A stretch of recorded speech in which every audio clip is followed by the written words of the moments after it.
kabayan, matagal ka na ba dito sa abroad at wala ka pa rin ipon?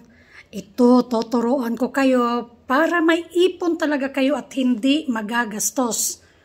Huwag pera ang iipunin mo kabayan dahil nahuhukot, nadudukot hanggang ubos na.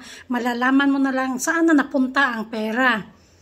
Kapag may pera ka, bibilhin mo gold kabayan. Alam mo kung bakit? Hindi bumababa ang kilatis nito o balyo nito. Tumataas ang balyo lalo sa Pilipinas. Kaya hindi ka manghihinayang na ito ang invest mo or ito ang pag-ipunan mo.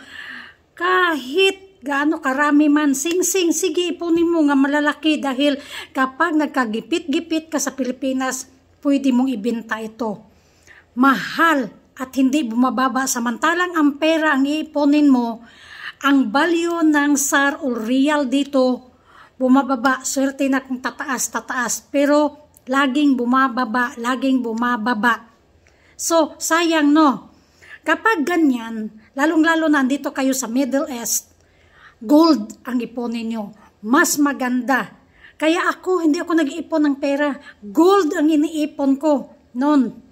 Umuwi ako at nakailang uwi na ako. Ayun ang iniipon ko. Dahil kapag pera ang iniipon ko, madudukot ko. May manghiram, hindi tayo makakahindi. Lalo na kapag emergency.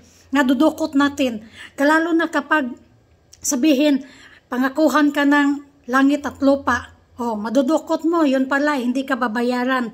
Mahirap. Kaya ako sa inyo, gold ang bilhin nyo. Kaya laging tumataas ang value nito. Makakaipon talaga kayo. Ha? Share ang video natin para magka-idea ang iba nating mga kababayan. Salamat, ingat tayong lahat.